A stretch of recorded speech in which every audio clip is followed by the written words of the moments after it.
London, 1814. Lady Zara Edgeworth fixed her gaze upon her reflection in the gilded mirror, adjusting a stray curl with gloved fingers. At 26, she had navigated 7 London seasons without succumbing to matrimony, earning herself the unflattering epithet the Calculating Countess. Society whispered that she measured suitors by their estates rather than their hearts, a characterization she had never bothered to dispute. Another evening of tedious matrimonial machinations awaits, she murmured to her lady's maid, who was arranging the final touches on her sapphire silk gown. I wonder which desperate mother will thrust her son into my path tonight. Perhaps this season will bring a gentleman worthy of your consideration, my lady, her maid offered hopefully. Zara's lips curved into a wry smile. I have yet to encounter a man whose conversation proves more stimulating than my account books. Marriage is merely a business arrangement dressed in lace and sentiment, Fletcher. I shall make mine with clear eyes, not a heart clouded by foolish notions of love. The carriage ride to Lady Pembroke's ball provided Zara with ample time to steel herself for the evening ahead. Since her father's death 2 years prior, leaving her in possession of a modest but respectable fortune, she had become the mistress of her own destiny. She required no husband to secure her comfort, though she recognized the practical advantages a strategic match might offer. Additional properties, connections of influence, perhaps even a title more impressive than her own. Love, however, remained an irrelevant consideration, a fleeting madness that reduced otherwise sensible women to simpering fools. Lady Pembroke's ballroom glittered with candlelight, the crush of guests already formidable despite the relatively early hour. Zara accepted a glass of champagne from a passing footman, surveying the room with practiced detachment. Lady Edgeworth, how delightful to see you again. She turned to find the Duchess of Morland, a woman whose matchmaking ambitions were matched only by her collection of diamond necklaces. Your Grace, Zara curtsied appropriately. A lovely gathering. Indeed, and such distinguished company tonight. Have you been introduced to the Earl of Montclair? Recently returned from diplomatic service abroad, and in possession of the most magnificent estate in Derbyshire. Unmarried, of course. The Duchess's eyebrows lifted meaningfully. I have not had that pleasure, Zara replied, suppressing a sigh. Then you must allow me to remedy that immediately. The Duchess's hand closed around her wrist with surprising strength for a woman of her years. He is just over there, conversing with Lord Hathaway. Before Zara could formulate a polite evasion, she found herself being steered across the ballroom toward 2 gentlemen deep in conversation. The taller of the 2 turned as they approached, and Zara's carefully cultivated composure faltered momentarily. The Earl of Montclair possessed the kind of face that artists might use as a model for classical sculptures, all clean, sharp angles and perfect symmetry. But it was his eyes that gave her pause, intelligent, watchful, with an unexpected hint of amusement lurking in their hazel depths. Your Grace, he bowed elegantly. You have caught me reminiscing about Constantinople with Lord Hathaway. Earl Montclair, may I present Lady Edgeworth? She is one of our most discerning young ladies. Is that the polite term for overly selective these days? Zara asked with a raised eyebrow.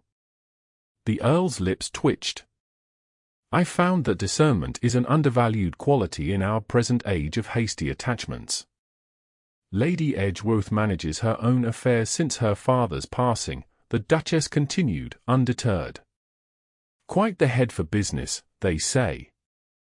How fortunate, the Earl replied, his gaze remaining fixed on Zara's face. I've often thought that women's natural aptitude for economic matters goes tragically neglected in our society. Zara blinked in surprise. Most gentlemen find such interests unfeminine, my lord. Most gentlemen are fools, he replied simply. Would you care to dance, Lady Edgeworth? I promise not to bore you with talk of the weather or hunting. The Duchess beamed triumphantly as Zara found herself accepting his hand. As they took their places for the quadrille, she studied him more carefully. "You have caused quite a stir with your return, Lord Montclair." The matchmaking mamas circle like sharks scenting blood in the water. A vivid and somewhat alarming metaphor, he commented, "He steps perfectly timed to the music." Yet not entirely inaccurate. "May I ask if you count yourself among those with matrimonial designs on my person?" "Certainly not," Zara replied with more vehemence than she had intended. "I have no pressing need to marry, and when I do, it shall be a pragmatic decision rather than a romantic one." "Ah, a fellow rationalist. How refreshing." His smile revealed a dimple in his left cheek. "Tell me, what would constitute a pragmatic match in your estimation?" "Complementary assets, compatible temperaments, and mutual respect," she answered promptly. "Love is an unnecessary complication that invariably fades." "A cynical view for one so young," he observed. "A realistic one, my lord. I've watched too many friends mistake momentary passion for lasting affection, only to find themselves in loveless unions once the initial ardor cooled." "Perhaps they simply chose poorly," he suggested as they turned in perfect unison. "True affection, I believe, deepens rather than diminishes with time." "You speak like a poet rather than a diplomat," Zara noted. "The best diplomats must sometimes employ a poet's sensitivity, Lady Edgeworth. Understanding the heart's desires often proves as crucial in international relations as understanding economics." The dance ended too quickly, and Lord Montclair returned her to the Duchess's side with a bow. "A stimulating conversation, Lady Edgeworth. I hope we might continue it at another time." As he walked away, the Duchess sighed happily. "A perfect match, my dear. Handsome, wealthy, and clearly enchanted with you." "You exaggerate, Your Grace." He was merely being polite. "Nonsense. That man has refused every introduction I've attempted this season until now." The Duchess patted Zara's hand. "He's coming to my country house party next week. You must join us." "I had not planned, I insist." "Fresh air, pleasant company, and no pressure whatsoever. Though I dare say you'll be Countess of Montclair before Christmas if you play your cards correctly." It was precisely the sort of manipulation Zara typically avoided, yet she found herself inexplicably agreeing to the invitation. Lord Montclair presented an interesting puzzle, a man who spoke of emotion with a diplomat's calculation and business with unexpected respect. She told herself it was mere curiosity that prompted her acceptance, nothing more. The Duchess of Moreland's country estate sprawled across lush green hills, its gardens famous throughout England for their elaborate design. Zara arrived on a perfect autumn afternoon, the trees just beginning to don their golden hues. She had barely settled into her chambers when a footman arrived with a note. "Would you care to walk the gardens before dinner? The East Terrace offers a particularly fine view at sunset." Montclair, it was presumptuous, certainly. The proper response would be to decline or suggest a more chaperoned arrangement. Instead, Zara found herself wrapping a light shawl around her shoulders and making her way toward the East Terrace. She found him leaning against the stone balustrade, the fading sunlight gilding his profile. He straightened as she approached, a genuine smile warming his features. "I feared you might refuse," he admitted. "Propriety suggested I should," she countered, coming to stand beside him. "And yet you came. Perhaps you are not quite as bound by convention as you pretend to be." "I am selective about which conventions deserve my adherence," she replied. "Those that serve practical purposes, I respect. Those designed merely to constrain without reason, I question." "A philosophy I share," he said, offering his arm. "Shall we walk?" the Duchess has collected some rather impressive classical statuary in the lower garden. As they strolled, Zara found herself engaged in the most stimulating conversation she had enjoyed in years. The Earl spoke knowledgeably on topics ranging from agricultural improvements to foreign politics, asking her opinion with sincere interest rather than patronizing tolerance. "You mentioned managing your own affairs," he said as they paused beside a marble reproduction of Apollo. "Most men would find such independence threatening. Is that why you remain unwed, my lord? A fear of independent-minded women?" He laughed, the sound unexpectedly warm. "On the contrary. I've simply never encountered a woman whose mind intrigued me as much as her appearance. Until recently, perhaps." Zara ignored the implied compliment. "And what of your diplomatic career? I understand you were quite successful." "I enjoyed the challenges," he acknowledged, "but England is home.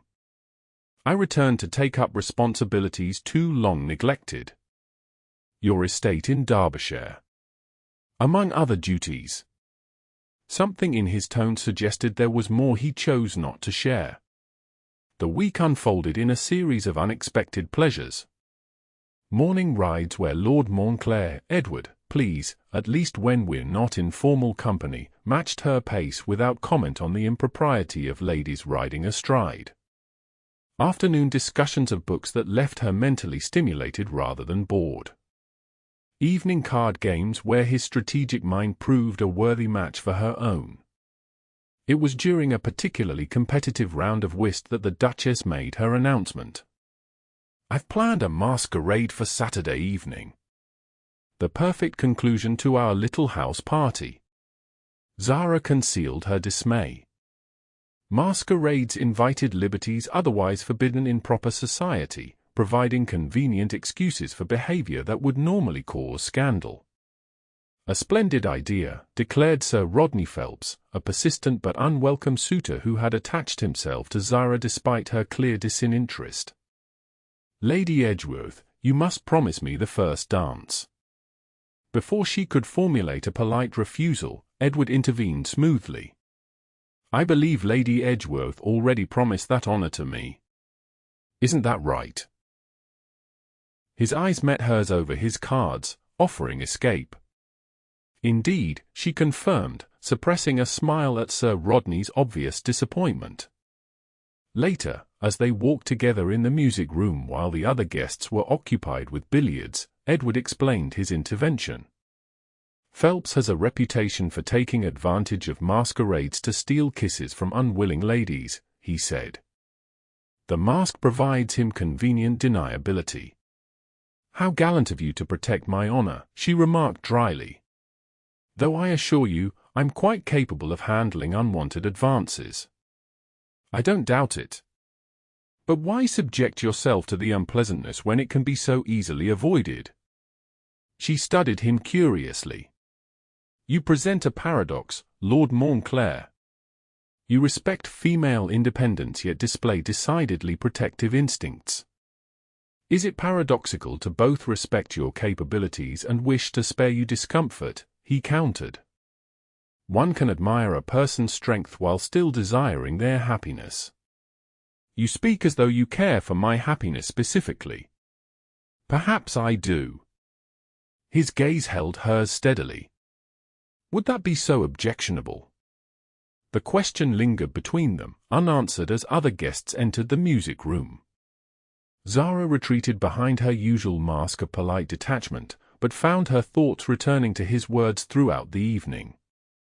The night of the masquerade arrived with a flurry of activity. Zara's maid helped her into a gown of midnight blue silk scattered with silver stars, her mask fashioned to resemble a crescent moon. With her dark hair piled high and adorned with silver pins, even she had to admit the effect was striking. "You look like the night sky itself, my lady," her maid said admiringly. "Let us hope the evening's entertainment proves worth such elaborate preparations," Zara replied, though she could not deny a flutter of anticipation at the thought of seeing Edward. The ballroom had been transformed, with dozens of candles casting a golden glow over the assembled guests. Masks of every description concealed familiar faces, lending an air of mystery to the proceedings. Zara scanned the room, searching for Edward's tall figure among the crowd. Instead, she found herself approached by a man in a black domino mask and austere evening clothes.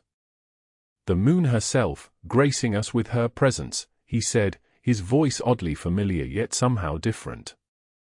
"Would you honor me with this dance?"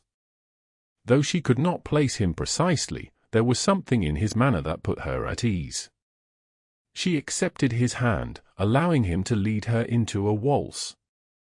"Have we been introduced, sir?" she asked as they moved across the floor. "Perhaps. Perhaps not. That is the delight of a masquerade, is it not?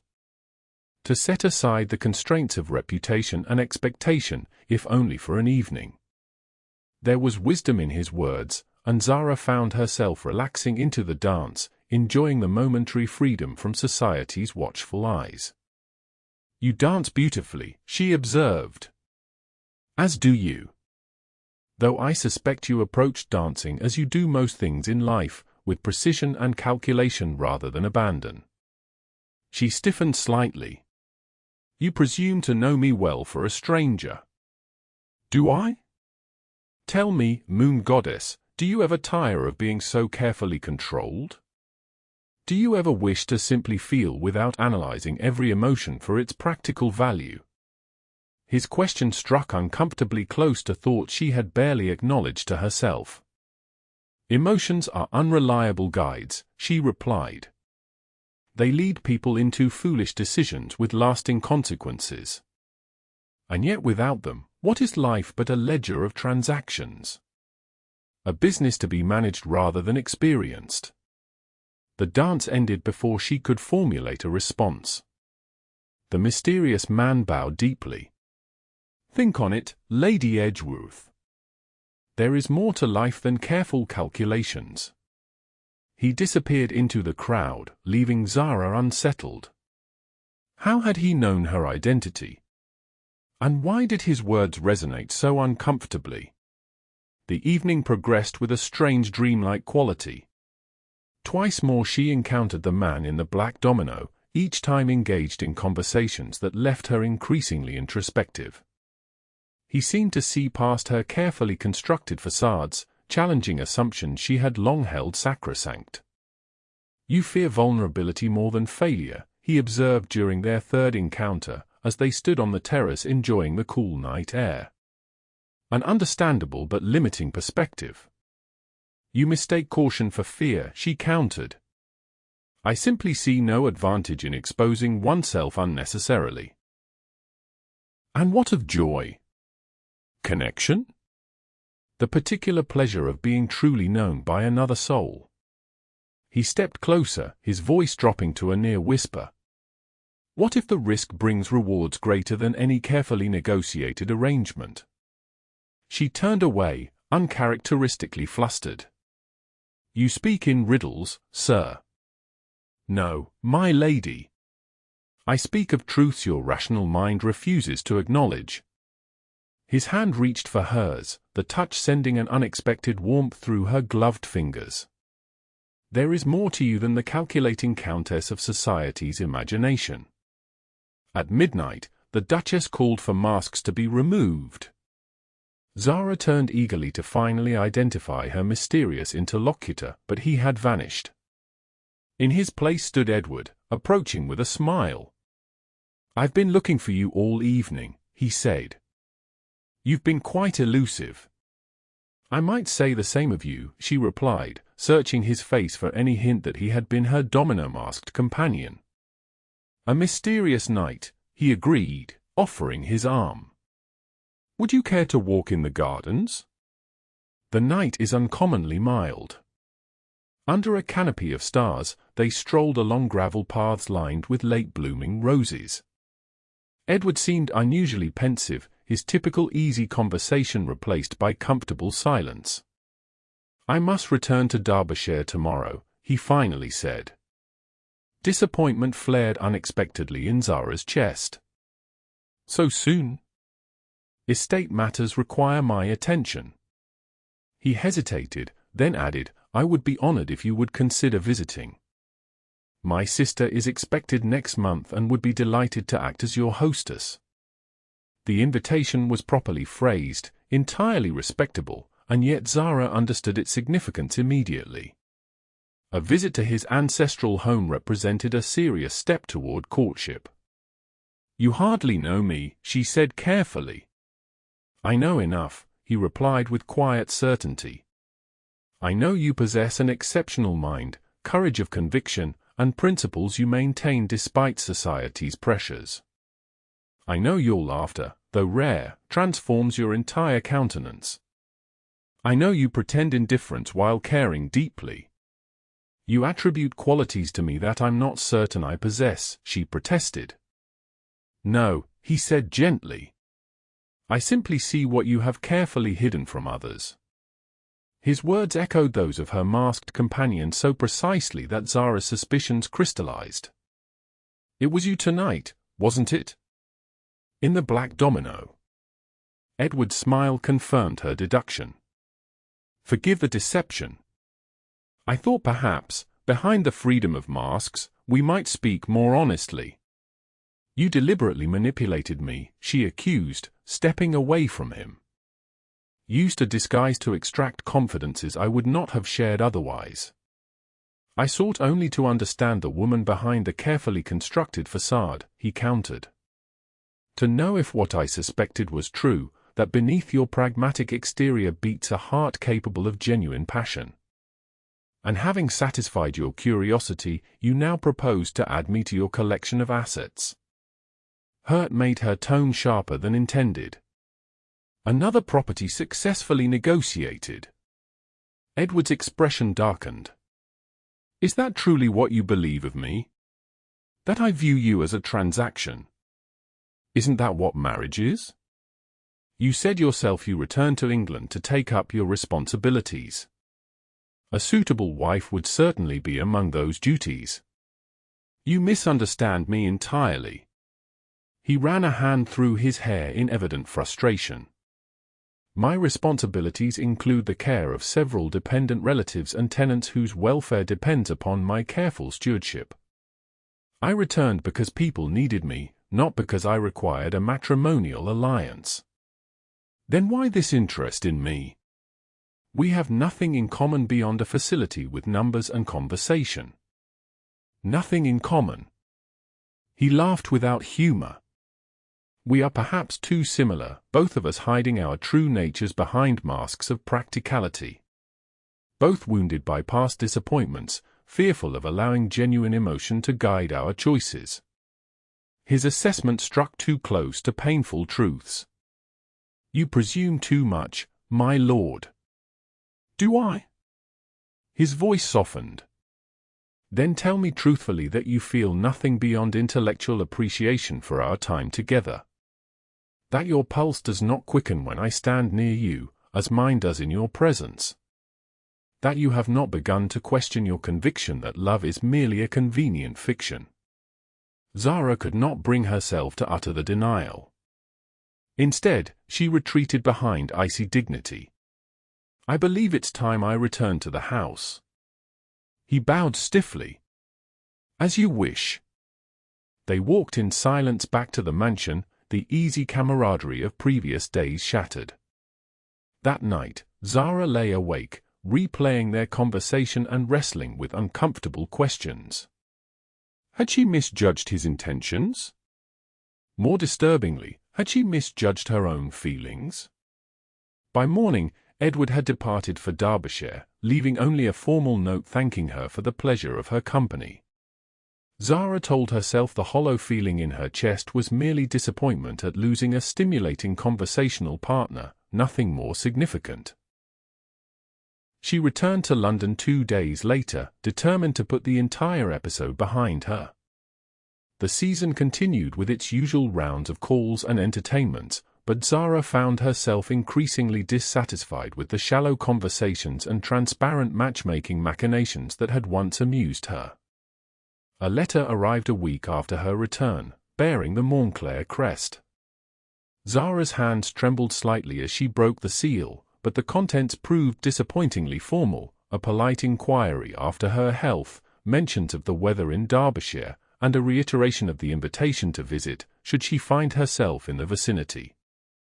No reference to their last conversation, no hint of the intensity they had shared.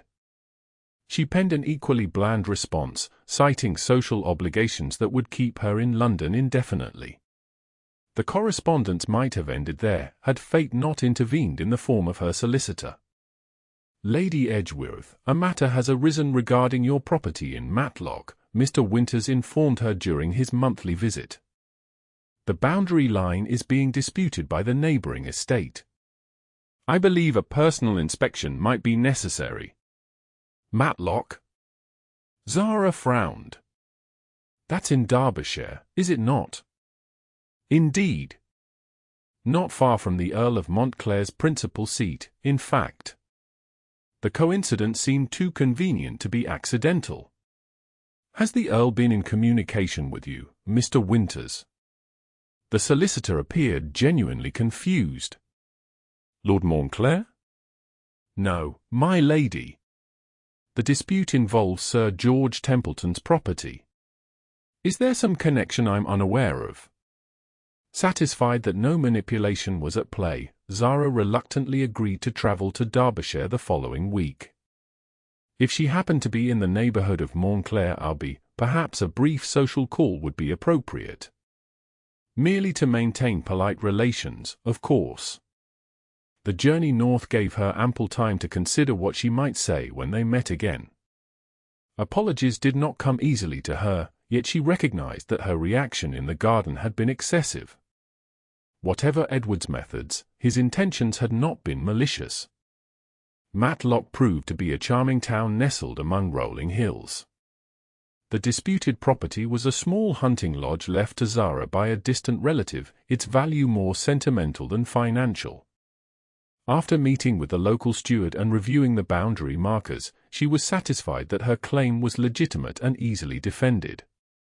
With the business concluded more quickly than anticipated, Zara found herself with several days at her disposal before her planned return to London. The proximity of Montclair Abbey loomed large in her thoughts. It is a magnificent estate, her innkeeper informed her over breakfast. The gardens alone are worth seeing, should you have the opportunity. The Earl occasionally permits visitors on Thursdays. This was Tuesday. 2 days hence, she could tour the grounds as any casual visitor might, perhaps catch a glimpse of Edward without the awkwardness of a formal call. The idea was appealing in its simplicity. Are visitors required to present themselves to the Earl? She inquired casually. Oh no, my lady. The head gardener conducts the tours. His lordship is rarely in evidence. The innkeeper hesitated, then added, though there's been some concern lately. The Earl has been ill, they say. London fever, brought back with him. Zara's teacup clattered against its saucer. Ill? How seriously? I couldn't say for certain. The household has been very quiet about it. He shrugged apologetically. Village gossip, you understand. Not always reliable. Concern overrode her hesitation. That afternoon, Zara dispatched a note to Montclair Abbey, inquiring after the Earl's health and mentioning her presence in the neighbourhood on business matters. The response came the same evening, not from Edward but his housekeeper. His lordship is indisposed but would be honoured by your visit tomorrow, should your schedule permit. A carriage will call for you at 11 o'clock. The formality of the note did little to allay Zara's growing anxiety. London fever could encompass anything from a mild seasonal ailment to life-threatening infections. She passed a restless night, her dreams troubled by images of Edward pale and still against white sheets. Montclair Abbey revealed itself gradually as the carriage wound up a tree-lined drive, a magnificent structure of golden stone, its architecture spanning several centuries of additions and improvements. Under different circumstances, Zara would have appreciated its grandeur. Now, her thoughts were focused entirely on its master. The housekeeper who greeted her was a stately woman of middle years, her expression revealing nothing as she led Zara through elegant hallways adorned with ancestral portraits. "His lordship insisted on receiving you in the library rather than his sick room," she explained. "The physician protests, but the Earl can be quite determined when his mind is set." "Is he very ill?" Zara asked, unable to contain her worry any longer. The housekeeper's features softened slightly. "The worst has passed, my lady. But he remains weaker than he cares to admit." The library proved to be a magnificent two-story room lined with thousands of volumes, a fire crackling cheerfully in the massive stone hearth. Edward stood near the windows, his tall frame silhouetted against the light. He turned as she entered, and Zara suppressed a gasp at his appearance. Though dressed impeccably as always, his face bore the unmistakable hollows of recent illness. His complexion, normally tanned from outdoor pursuits, had taken on a concerning pallor. Yet his eyes brightened at the sight of her, and his smile appeared genuine if somewhat strained. "Lady Edgeworth, this is an unexpected pleasure. Lord Montclair." She curtsied, then moved toward him with concern evident in her expression. "You should be resting, not standing about entertaining visitors." "So my physician continually reminds me." He gestured to a pair of comfortable chairs near the fire. "But I find convalescence tedious beyond endurance. Your visit provides a welcome diversion." As they sat, Zara noted the slight tremor in his hands and the careful way he lowered himself into the chair, as though conserving limited strength. "I was in Matlock on business," she explained. "When I heard you were unwell, I thought, that is, I wished to convey my hope for your swift recovery." "Most kind." His gaze studied her face with disconcerting intensity. "Though I wonder if concern alone would have brought you to my door after our last parting." The reference to their uncomfortable farewell hung between them. Zara clasped her hands in her lap to stop their fidgeting. "I behaved poorly that night," she admitted quietly. "My words were harsh and unwarranted. Yet not entirely without justification." Edward sighed, leaning back in his chair. The masquerade deception was ill-conceived, however well-intentioned. "I should have trusted that you would eventually reveal your true self without such contrivances." "Would I have, though?" The question emerged unbidden, surprising them both with its honesty. "I have spent years constructing walls around myself, convincing everyone, perhaps even myself, that pragmatism and logic are sufficient guides through life." "And now?" His voice gentled. "Has that conviction changed?" Zara stared into the fire, finding unexpected courage in its dancing flames. "I'm no longer certain. These past weeks have been unsettling. I find myself questioning assumptions I once held inviolable." "That requires considerable bravery," he observed. "Does it?" "It feels more like confusion than courage." She met his gaze directly. "You were right about one thing. I do fear vulnerability more than failure. Opening oneself to genuine emotion means accepting the possibility of genuine pain. A risk I understand all too well." Edward leaned forward slightly, his expression earnest. "My diplomatic career taught me to guard my thoughts, to present only what served England's interests. That necessary caution bled into my personal life until I scarcely knew how to engage with others authentically." "What changed?" she asked softly. A smile touched his lips. "I met a woman who challenged me at every turn. Who matched my intellect while hiding a passionate nature behind walls of practicality. I recognized myself in her defenses and wanted desperately to show her what I had only recently discovered myself, that safety without connection is its own kind of prison. The raw honesty in his words moved her deeply. And if she is too damaged by past disappointments to believe in such connection, then I would ask only for the opportunity to demonstrate its possibility. He reached for her hand, his touch gentle but sure. Not through grand gestures or pretty speeches, but through daily acts of understanding and respect. A knock interrupted the moment. The housekeeper entered with a tea tray, her expression softening at the sight of their clasped hands. "The physician will be arriving shortly, my lord," she announced. "He was most insistent that you rest before dinner." Edward's frustration was evident, but he nodded. "Thank you, Mrs. Harrington. Please inform him I'll retire to my chambers after seeing Lady Edgeworth out." When they were alone again, Zara rose reluctantly. "I should not tire you further." "Your presence revives rather than exhausts me," he protested, standing as well. "But I confess this illness has left me weaker than I care to admit." "Then you must follow your physician's guidance. A full recovery requires patience." He smiled wryly. "Never my strongest virtue. Will you, or might I hope you'll call again before returning to London?" The vulnerability in the question touched her deeply. "Yes. If you wish it." "I do." His gaze held hers steadily. "Very much." Over the next fortnight, Zara extended her stay in Matlock, visiting Montclair Abbey almost daily as Edward's strength gradually returned. Their conversations ranged widely, but increasingly centered on personal revelations rather than abstract topics. She learned of the childhood loss of his mother that had taught him to guard his emotions, the diplomatic missions that had shown him both the best and worst of human nature. In turn, she shared her father's gradual descent into gambling debts that had threatened her security, forcing her to develop financial acumen as a means of self-protection.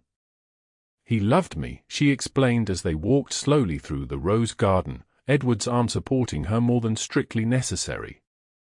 "But his weakness for games of chance made love insufficient protection. I learned early that practical considerations must supersede emotional ones." "A difficult lesson for a child," he observed. "No wonder you came to view marriage as primarily a financial arrangement." It seemed the logical conclusion. She paused beside a particularly beautiful white rose. "Yet I've watched you manage your estate, your dependents, your responsibilities, all with both practical wisdom and genuine care. You've made me question whether head and heart must always be opposing forces." "They serve us best when working in harmony," he suggested, each tempering the excesses of the other. As Edward's health improved, he introduced Zara to the people who formed his extended family, not merely blood relations, but longtime servants, tenant farmers, and villagers who clearly held him in high regard. She observed the easy respect with which he treated everyone, regardless of social station, and the evident affection returned to him. On a particularly fine autumn day, he suggested they ride to a nearby hilltop that offered spectacular views of the surrounding countryside. Though still not at full strength, he managed the gentle ascent without difficulty. At the summit, they dismounted to enjoy the panorama of rolling hills and distant mountains. "I spent years abroad, seeing wonders from Constantinople to Vienna," Edward said as they stood side by side, "yet nothing compares to this view for me. This is where I feel most myself." Zara understood the sentiment perfectly. "It's magnificent." "I hoped you would think so." He turned to face her, his expression suddenly serious. "Zara, these past weeks have been the happiest of my life, despite beginning them confined to a sickbed." The use of her given name sent a pleasant warmth through her chest. "They have been unexpectedly meaningful for me as well. I find myself contemplating a future that seemed impossible before we met." He took her hands in his touch sending tingles along her skin despite their gloves. A partnership of equals, bound by mutual respect, shared principles, and, if I am not mistaken, growing affection. Her heart raced traitorously. Edward, please, let me finish while my courage holds. His voice held an uncharacteristic uncertainty. I know you came to Derbyshire for business reasons, not with any expectation of this. Whatever this has become. I know, too, that you value your independence. But I believe, I hope, that what we've discovered together these weeks might be worth exploring further. It wasn't quite a proposal, but the implication was clear. Zara felt dizzy with conflicting emotions, elation warring with ingrained caution. You speak of affection, she said carefully, yet we've known each other such a short time. How can you be certain what you feel is lasting rather than momentary? His smile was gentle. Some truths reveal themselves quickly to those willing to see them. And if I require more time to recognize such truths? She needed him to understand her hesitation came not from lack of feeling but from its overwhelming nature. Then I would wait, he replied simply. However long necessary. Relief and gratitude flooded through her. You are unlike any man I've known. I shall choose to take that as a compliment, he said, his smile broadening. It was intended as one. Impulsively, she stepped closer, lifting her face to his. I may need time to fully trust these feelings, but I'm no longer determined to deny them. Understanding lit his eyes. Slowly, giving her every opportunity to withdraw, he lowered his head and pressed his lips to hers in a gentle, questioning kiss. Zara responded with a shy eagerness that surprised them both, her hands moving to rest lightly against his chest. When they parted, his expression held wonder and delight in equal measure. Perhaps there's hope for us yet, Lady Edgeworth.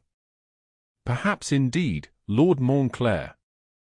They might have remained on that hilltop indefinitely had dark clouds not begun gathering on the horizon.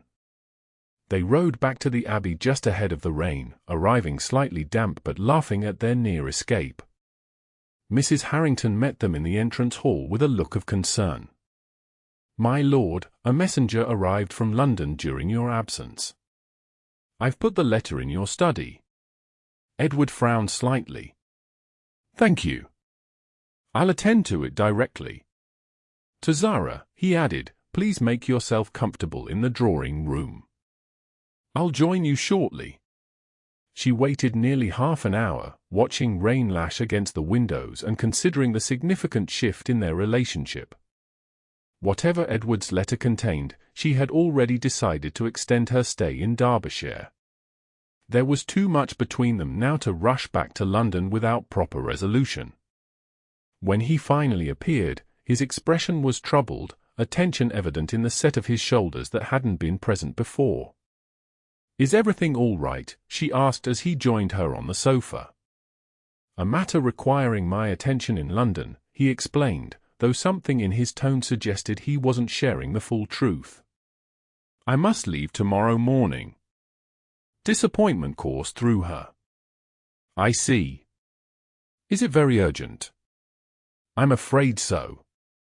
He hesitated, then added, a diplomatic situation has arisen that requires my specific experience.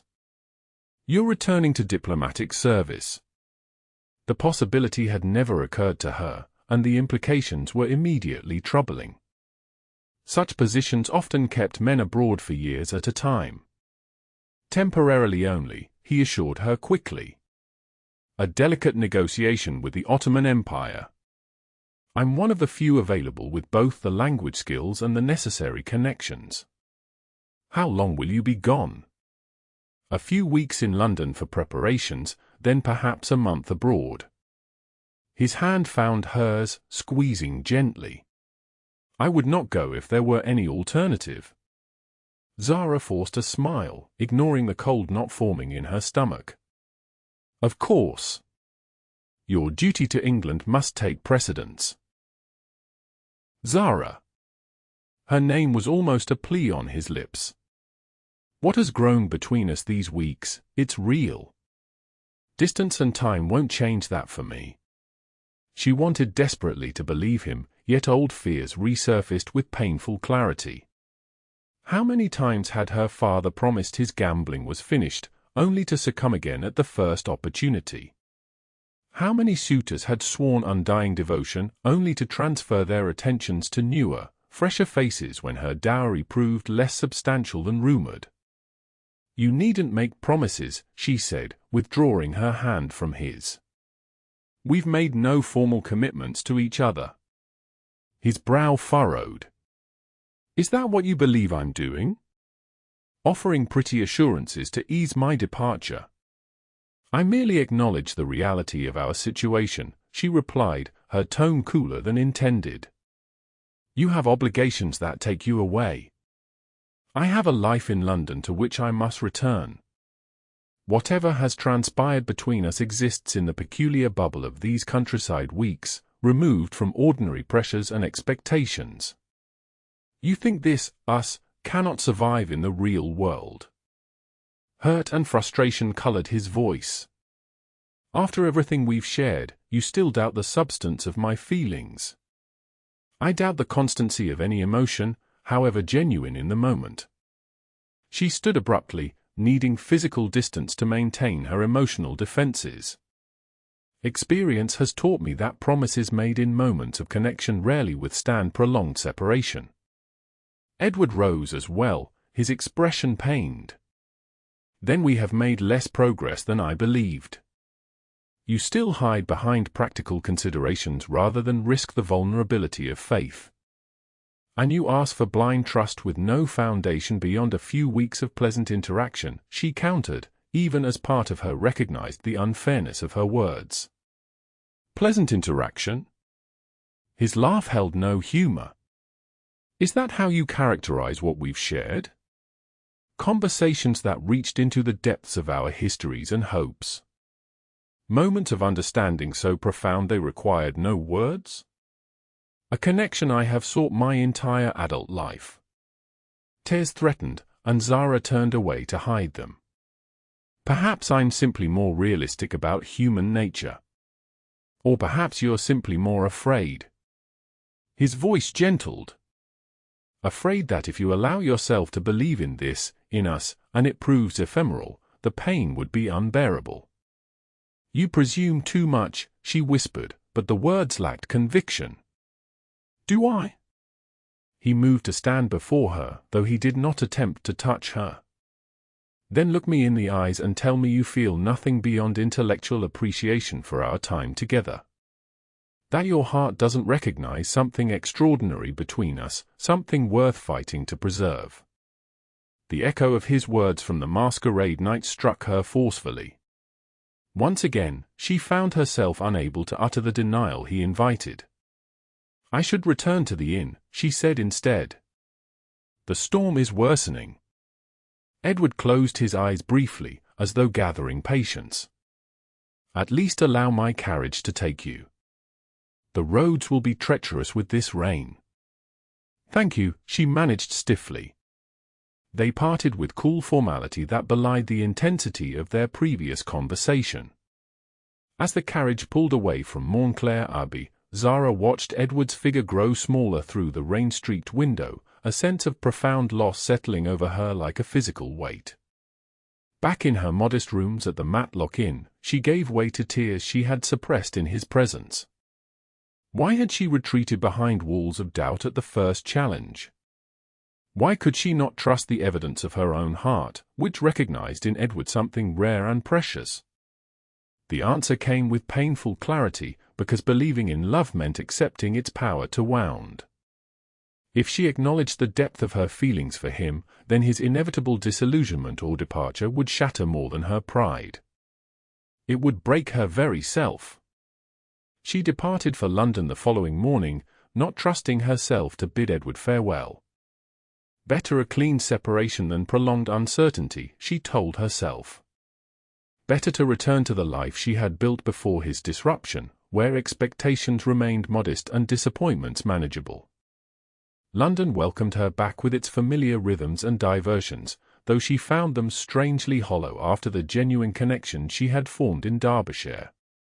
She threw herself into charitable work and financial management, filling her days with practical matters that required no emotional investment.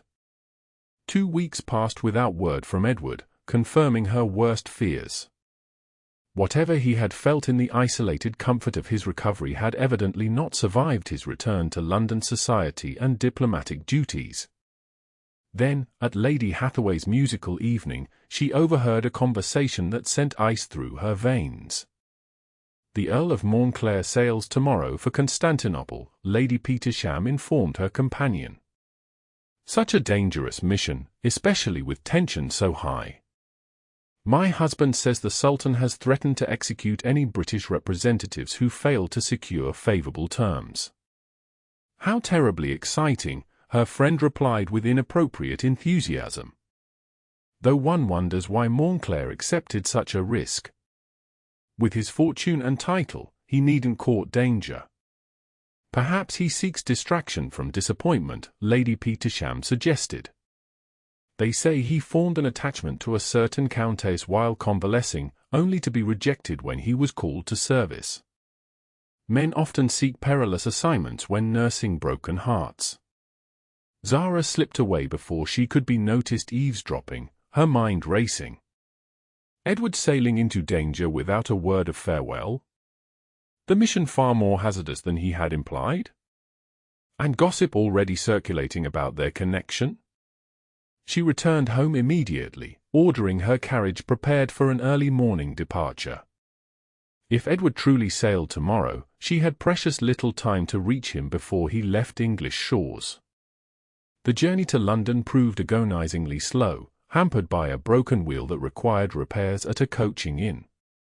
By the time she reached her townhouse, it was nearly midnight.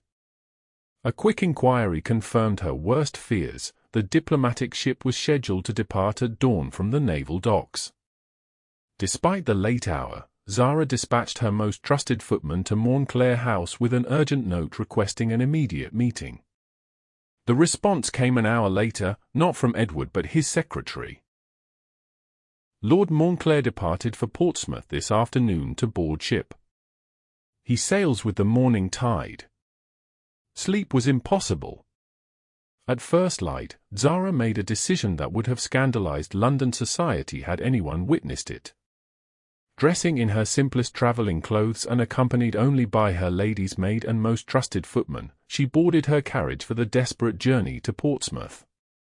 They arrived at the docks as the morning sun crested the horizon. The harbour bustled with activity, naval vessels and merchant ships preparing to take advantage of the favourable tide. Zara scanned the forest of masts frantically, having no idea which ship might carry Edward. "We seek the diplomatic vessel bound for Constantinople," her footman explained to a harbour master after several fruitless inquiries. The man pointed toward a sleek frigate flying the naval ensign. "The Intrepid, departing within the hour. Though you've no chance of boarding unless you've official business. Is there any way to send a message to a passenger?" Zara asked desperately. The harbour master shrugged. "You might try signalling from the pier, but they're unlikely to delay for personal correspondence." With no better option, Zara hurried toward the indicated pier, her heart pounding. The Intrepid was indeed preparing to depart, sailors bustling about the decks, officers calling orders. She searched the figures moving on board, hoping to glimpse Edward's tall form among them. "My lady, this is most irregular," her maid fretted as they reached the end of the pier. "What do you intend to do?" "I don't know," Zara admitted, scanning the ship desperately. "I simply know I cannot let him leave believing I rejected him." As if summoned by her thoughts, a familiar figure appeared at the ship's rail. Even at this distance, she recognized Edward immediately. He stood slightly apart from the other passengers, his gaze fixed on the horizon rather than the shoreline he was leaving behind. "Edward," she called, waving frantically. "Edward Montclair." Her voice was lost amid the harbour noise, gulls crying, sailors shouting, rigging creaking as sails unfurled. He didn't turn. In desperation, Zara removed her bonnet and waved it above her head, the movement finally catching his attention. He turned toward the pier, shielding his eyes against the morning sun. For a heart-stopping moment, she feared he wouldn't recognize her at this distance. Then he straightened suddenly, his posture alert.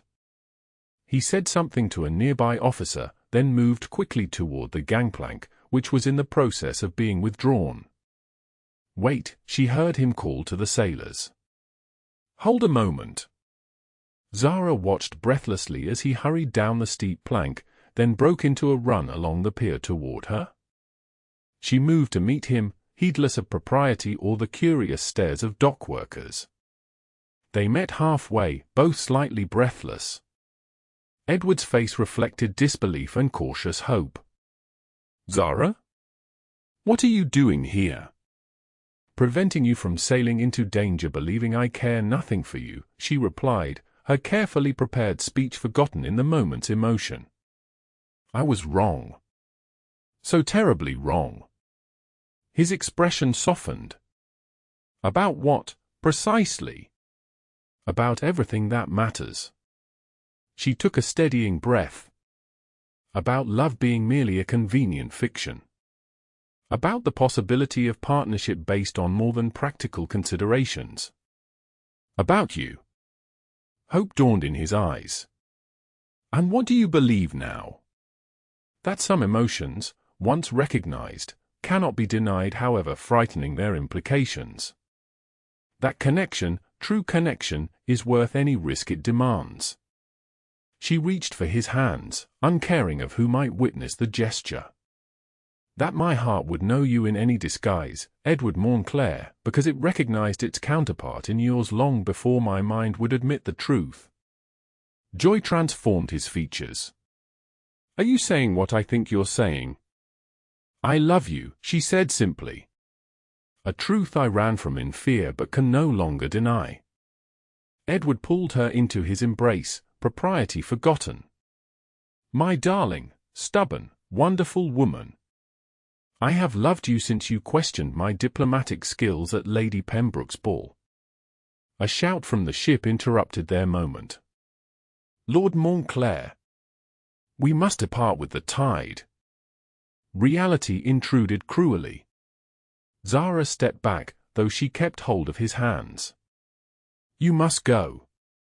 "Hang the mission," he said with sudden fierceness. "Let them send someone else." "You know you cannot abandon your duty," she protested, though everything in her wished he would. "England needs your skills." "And what of what I need?" His grip on her hands tightened. "Having found you at last, how can I leave without assurance of your waiting?" Understanding dawned. He needed more than declarations of love, he needed certainty that she would not retreat behind her walls in his absence. "Ask me," she said softly. "Ask me what you wanted to ask on that hilltop." His eyes widened. "Here? Now?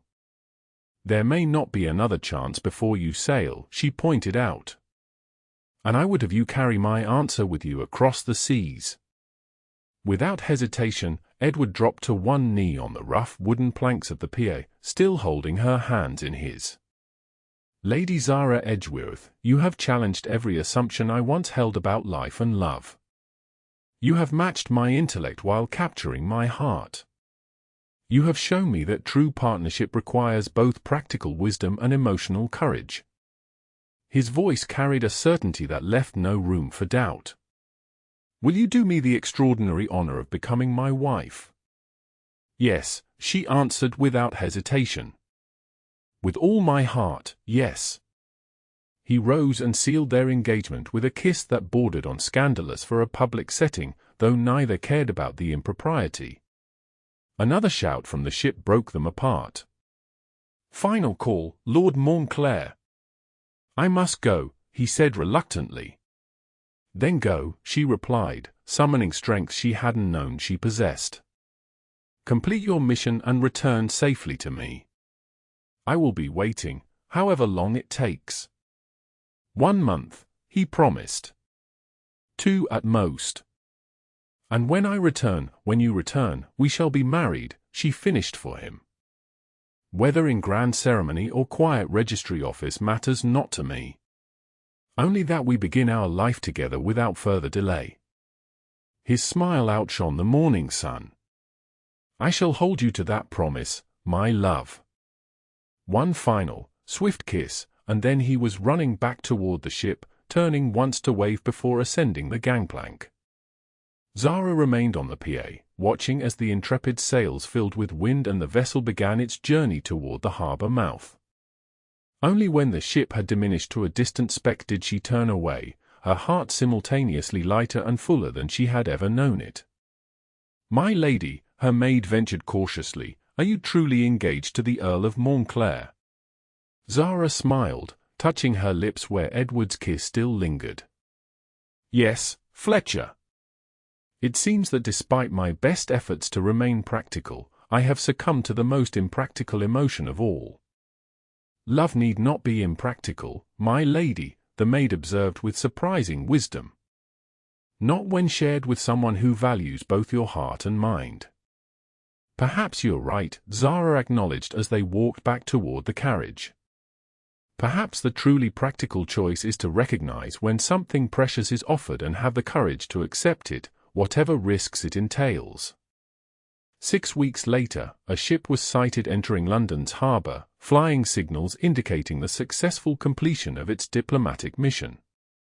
Zara, who had taken to walking along the Thames daily since Edward's departure, recognized the Intrepid immediately. Heart-pounding, she hurried to the designated landing area, uncaring of the curious glances her evident excitement attracted from passers-by. The ship docked with agonizing slowness, officials boarding first to receive official dispatches. Finally, passengers began disembarking. Edward appeared among the last group, his tall figure unmistakable even at a distance. He scanned the waiting crowd anxiously until his gaze found hers. No words were necessary as they came together, propriety be damned. Later, there would be time for stories of his diplomatic triumph and her preparations for their wedding. For now, it was enough to hold each other, hearts beating in perfect synchrony. "If you truly loved me," Edward whispered against her hair, "your heart would know me in any disguise." Zara smiled against his chest. "And it always will, my love." "Always."